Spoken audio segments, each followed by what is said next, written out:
Welcome, Crucible Companions, to the third of the 4 Awakenings Decks videos.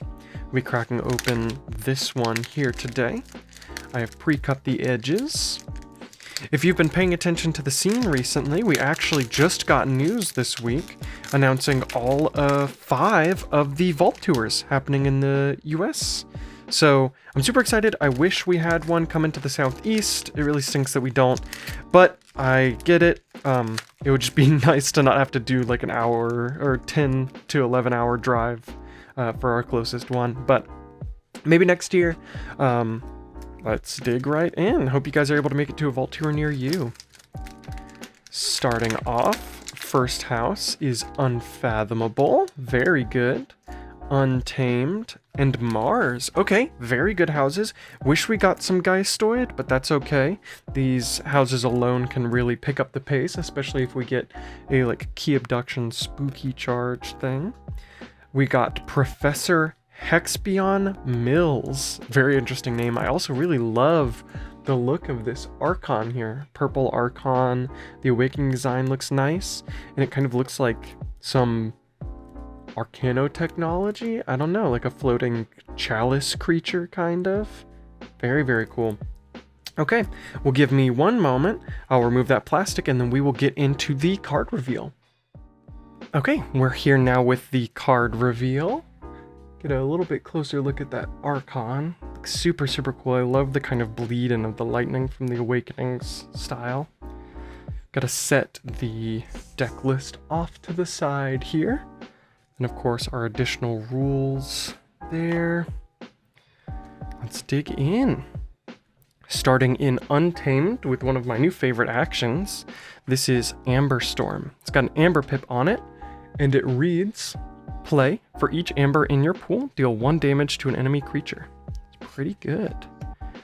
Then we've got Skeletal Marmot here. It was enhanced with a damage. It's a 3-power creature with, while you are haunted, your opponent's keys cost +2. It's good. The key, or the Amber control in Untamed in this set is very low. There are very few cards that actively affect your opponent's Amber in any way, really. You know, Amberfly, Skeletal Marmot, and a few other, maybe 1 or 2 choice cards.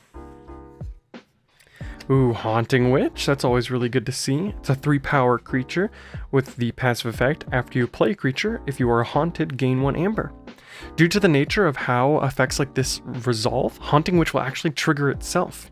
Because in order for play effects or effects that happen when a creature is played to trigger, a creature has to kind of exist within a board state already, or for a passive effect to take place. So Haunting Witch, before it is technically played, exists within the game, and because it isn't like a play effect or anything, just playing Haunting Witch will trigger its own effect to gaining you an Amber, which is really, really cool. Ooh, then we got Dew Fairy here, 2-power creature, enhanced with a discard pip. It's got Elusive, and after Reap, gain 1 Amber. Bog Spitter, this is one of the few Amber control cards from Untamed this set. 3-power creature with Skirmish. After fight, discard a random card from a player's hand, and scrap if your opponent has 6 or more Amber, steal 1. A good way to steal, but that fight effect can also be pretty dangerous. Got Blernian Hydra, 5-power creature that enhances 3 damage pips into the deck. While it is damaged, Blernian Hydra gains splash attack X, where X is the amount of damage on Blernian Hydra. Very good. That explains some of the damage pips that we've been seeing. Oh, 2 of those, okay. Oh, 3, holy cow, okay. So that's 9 damage pips enhanced to the deck. We will see a lot of those, it seems. We got Till the Earth here. It's an action that enhances 2 Amber and a discard pip into the deck. Play, each player shuffles their discard pile into their deck. Good way to kind of reset the board state. Ooh, Mimicry. Mimicry is an action. It reads, when you play this card, treat it as a copy of an action card in your opponent's discard pile. It can be very good, especially if they just played either a board wipe or some big Amber control you really need. Kangafant is a 5-power creature that reads, each creature gains after Reap, destroy this creature. Very good. Can combo very well with the Witch Queen. Can rule of 6 pretty much any witch in the perfect scenario. Then we've got the action here, Word of Returning. It's got an Amber Pip, and it reads, play, deal 1 damage to each enemy creature for each Amber on it. and then move each amber from those creatures to your pool. Great way to deal with capturing, especially in a set like this where capture is so heavy.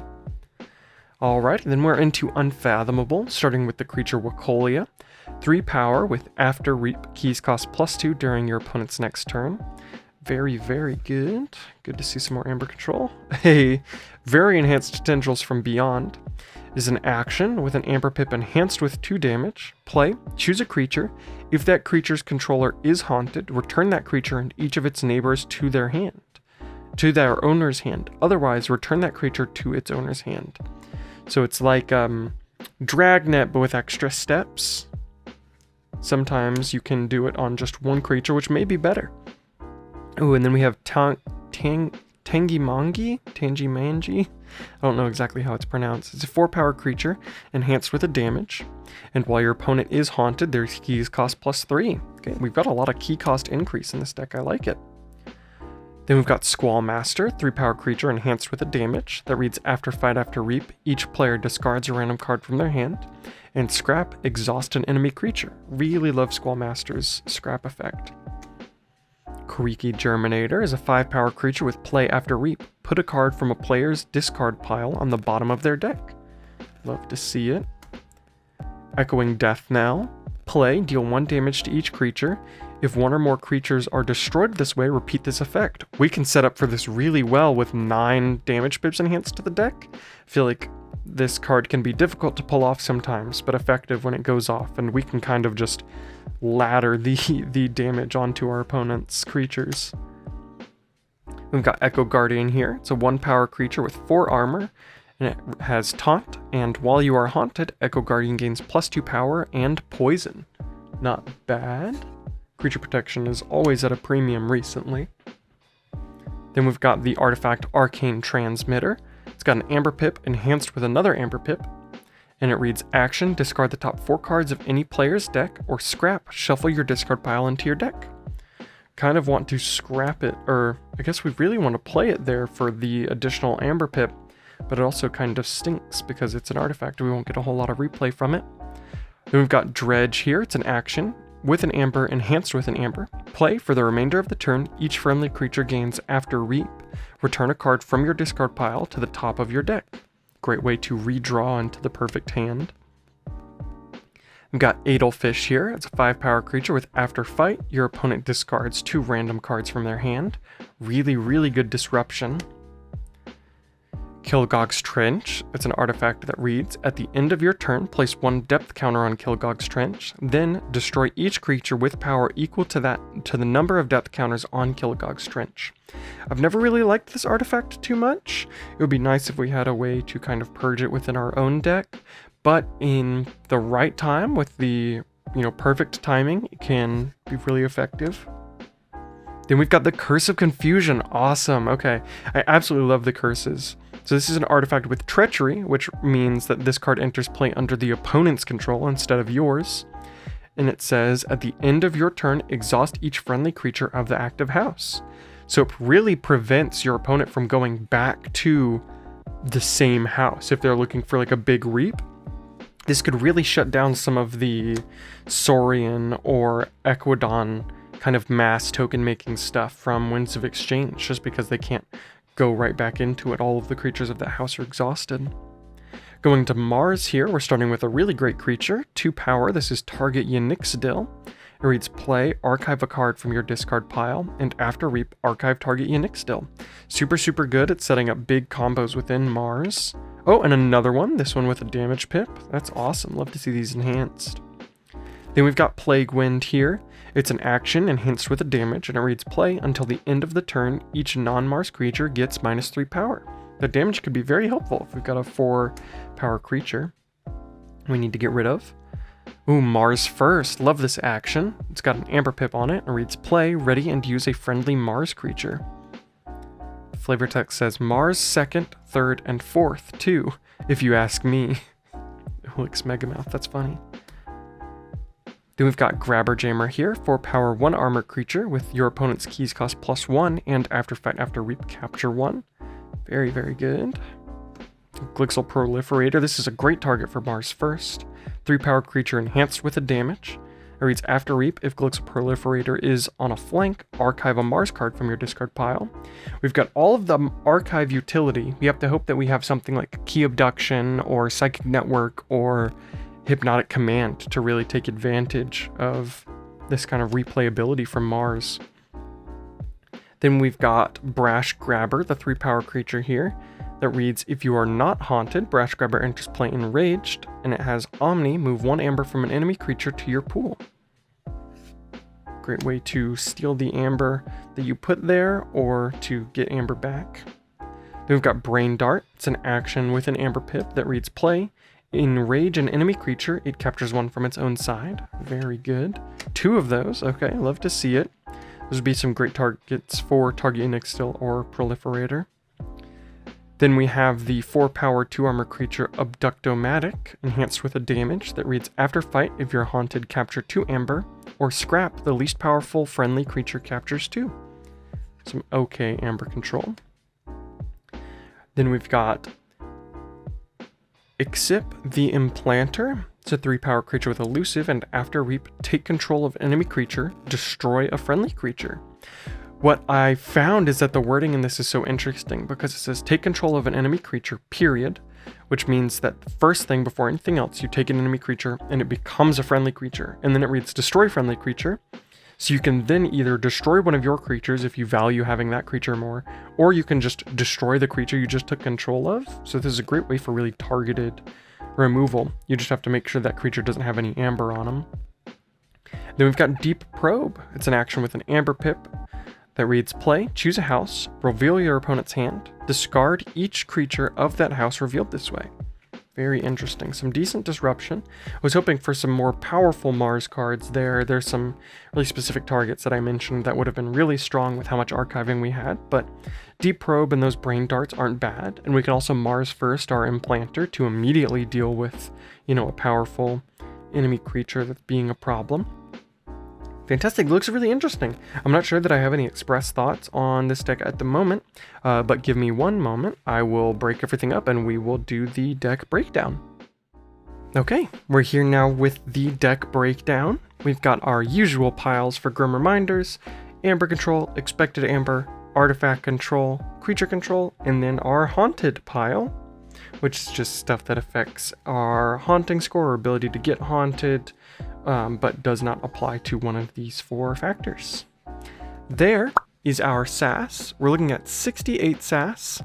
It looks like it could be a good bit higher if it weren't for the anti-synergy. We got -5 points from anti-synergy. That is mostly from the fact that Till the Earth would shuffle our Target Nix lids, but that's a pretty small part of it. A lot of it is that Plague Wind would kill a bunch of our creatures, very important ones.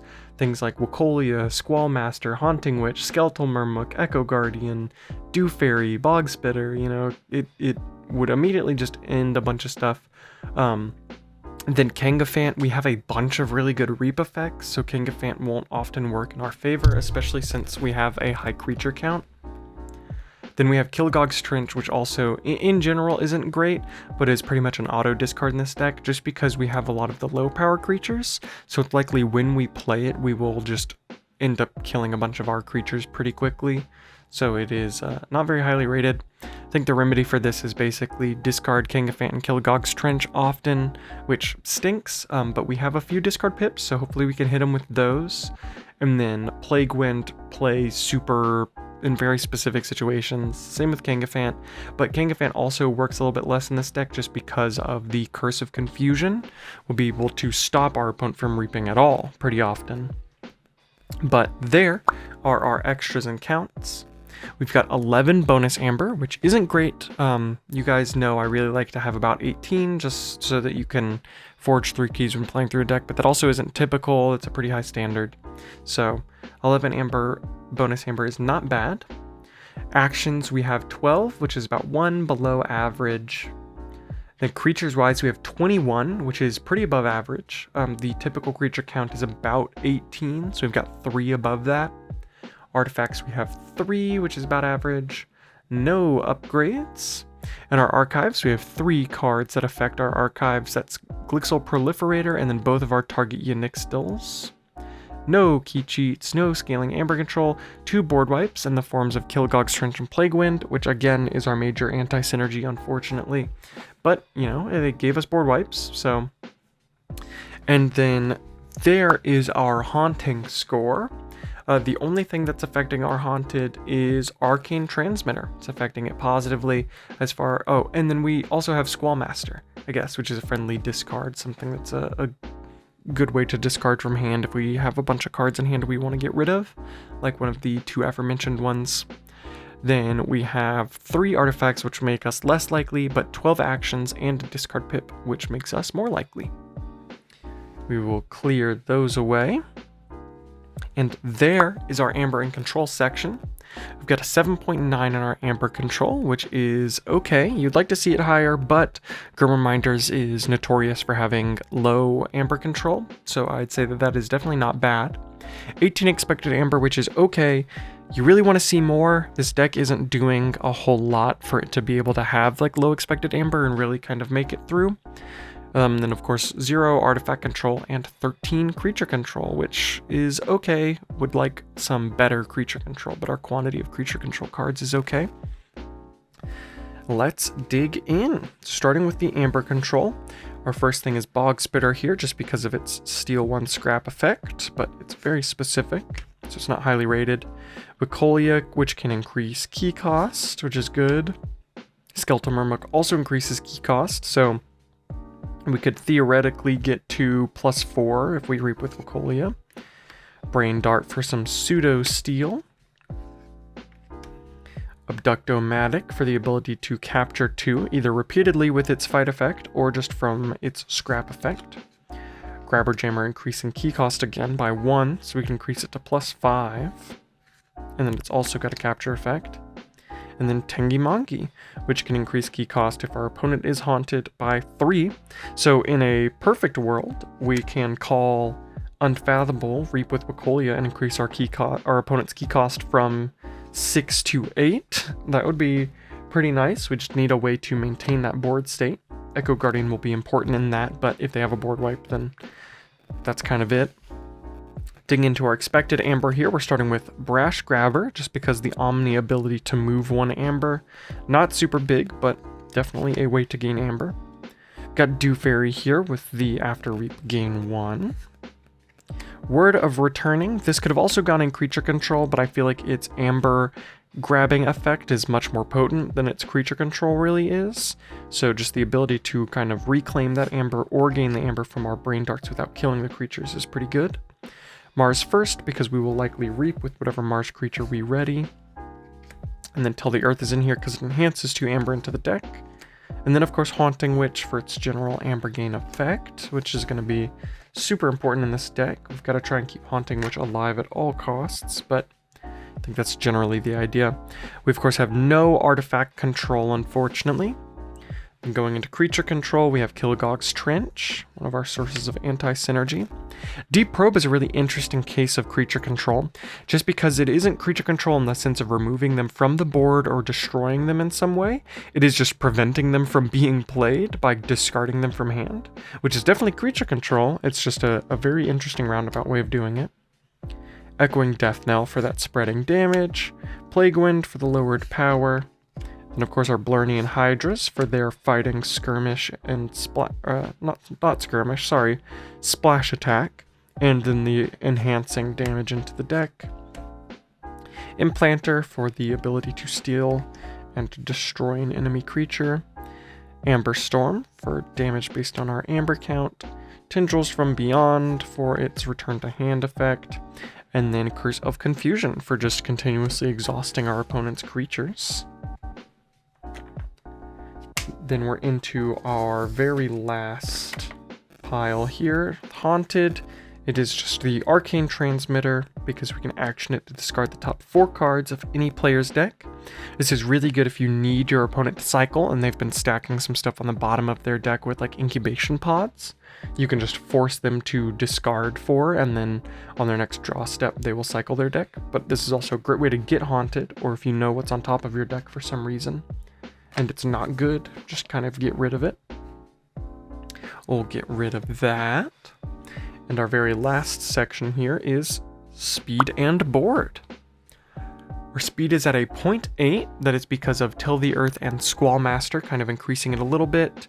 Squallmaster having the discard from hand effect for possible extra draw if we are discarding, a bad card from hand. And Till the Earth because it enhances a discard pip into the deck, not because of its shuffle effect. Our board power is 80, which is pretty good. It's brought down a little bit by Kilgog's Trench, but not by a notable amount. Then recursion, of course, we have mostly our Mars stuff with Target Enixlid and then Glixel Proliferator. But we also have some Unfathomable in here because of Arcane Transmitter, since it's scrap effect. And then we have Dredge to return from the discard pile and Kariki Germinator. Creature protection, the only card is Echo Guardian. Disruption, we have Squallmaster, Tendrils from Beyond, Edelfish, Kariki Germinator, and Bog Spitter. And then in our other section, we have Mimicry, Deep Probe, Word of Returning, and Ix the Implanter. Very, very interesting. Clear that away. So let me know what you guys think about this deck in the comments. I think it had a lot of potential. I think if you took some very key cards and replaced them with other more powerful cards, it would immediately shift the entire feel of the deck. If we were maybe able to get a War of the Worlds instead of a Plague Wind, or if we could have grabbed maybe a couple Key Abductions or Psychic Networks in our Mars, or maybe replaced Kilgog's Trench with some other powerful card from Unfathomable this set. It would be cool to get a Thing from the Deep. I haven't actually pulled one of those yet, but all in all, I think it's not bad. It's going to be super fun to play. There's so much that goes into Grim Reminders that is so interesting. Just because I look at this and I see the anti-synergy, but there's a large part of me that's like, okay, well, discarding happens a lot this set. Maybe I can Squallmaster it. Maybe I can use the discard pip on Dew Fairy to get rid of a bad card that I really don't want to play. We don't have any cards that will expressly just discard cards, which kind of stinks, other than like Squallmaster and Arcane Transmitter, but we needed something like maybe a Terrible Teammates from Mars would actually be really good in this deck. So there's a lot that you can do in Grim Reminders that you can't do in other sets. So I think every deck is worth playing. Also, it's a ratings deck, so it just looks really, really cool. So I will certainly be giving it a try. But I hope you guys have a great rest of your day. We've got one more Awakenings deck to go before we dig into the adventure and then get back into our regularly scheduled Grim Reminders deck openings from the display I've got sent to my right here. Have a good one, you guys, and remember, the most important part of KeyForge is the person sitting across the table. Bye now.